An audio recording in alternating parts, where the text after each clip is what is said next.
Graça e paz, queridos irmãos, bom dia! Que Deus abençoe esse dia, essa terça-feira, dia 24 de outubro de 2023. Hoje, o nosso devocional diário está no espetacular capítulo 7 do livro de João, do Evangelho conforme escreveu João. João vai deixar muito claro que Jesus, enquanto aqui na terra, e ainda hoje sempre terá, ele tem controle absoluto de toda a história, controle absoluto de todas as coisas. Veja o versículo 6. O meu tempo ainda não chegou, mas o vosso tempo está sempre presente. Veja o versículo de número 30. Eles o procuravam prendê-lo, mas ninguém lhe pôs as mãos, pois a sua hora ainda não havia chegado. O 33. Então Jesus lhes disse: estarei convosco um pouco mais de tempo, depois irei para aquele que me enviou. Jesus tinha a noção correta e completa da obra que deveria fazer. Ele sofreu muitas tentações para que entregasse a adoração ao diabo, para que fosse feito rei pelos homens, que recebesse a glória aqui antes de cumprir a sua missão.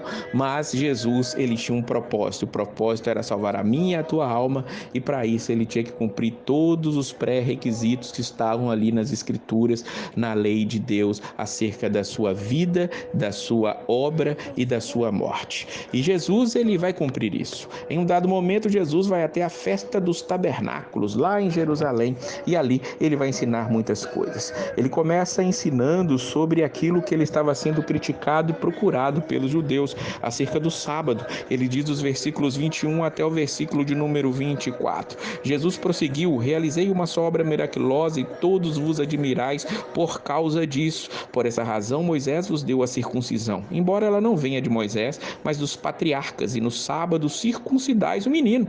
Se o menino recebe a circuncisão no sábado, para que a lei de Moisés não seja infringida, por que vos indignais contra mim, que no sábado curei completamente um homem?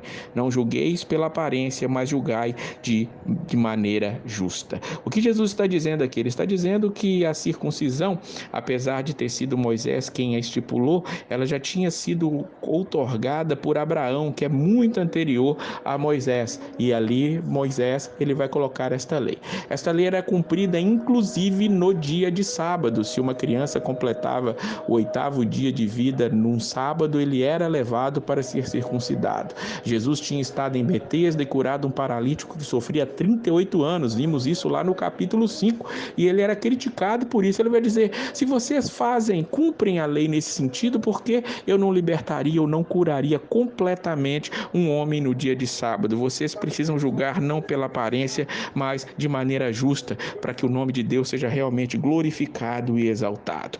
Dentro disso, os guardas são enviados para prender Jesus. Olha o versículo 32. Os fariseus ouviram a multidão comentar essas coisas a respeito dele.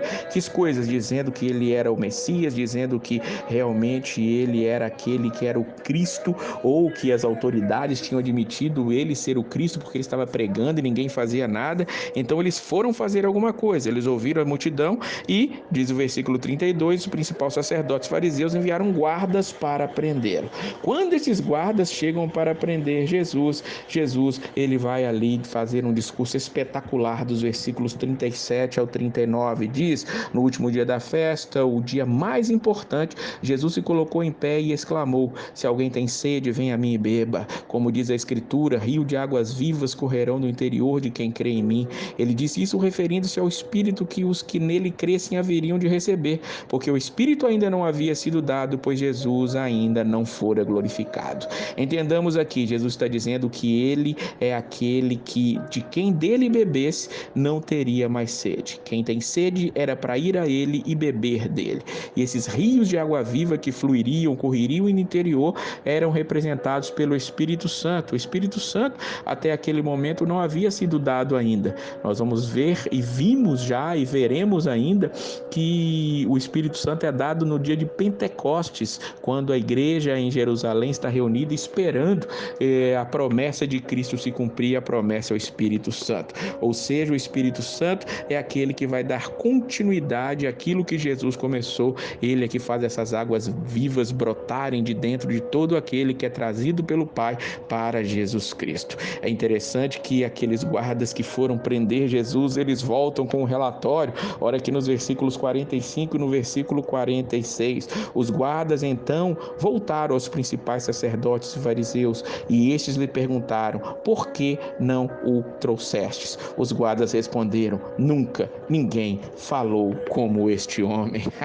Esta é a mensagem desta manhã para você. Nunca ninguém falou como Jesus. Quando as palavras dele vêm ao nosso coração, vêm de encontro a nós, nós realmente somos tocados, transformados, nós somos libertos do poder do mal e do pecado, e as nossas vidas nunca mais serão as mesmas quando o Espírito, essa água viva que brota dentro de nós, faz essa transformação em nossa vida. Se você já foi transformado pelo poder do Espírito Santo, agradeça, porque foi o Pai que lhe trouxe, e se foi o Pai que lhe trouxe, de maneira nenhuma Jesus o lançará fora. Mas se você ainda não veio, saiba que você pode pedir hoje, pode se derramar aos pés dele hoje, tenha certeza que o Espírito Santo fará essa obra no seu coração e na sua vida. Tenha uma terça-feira maravilhosa e a paz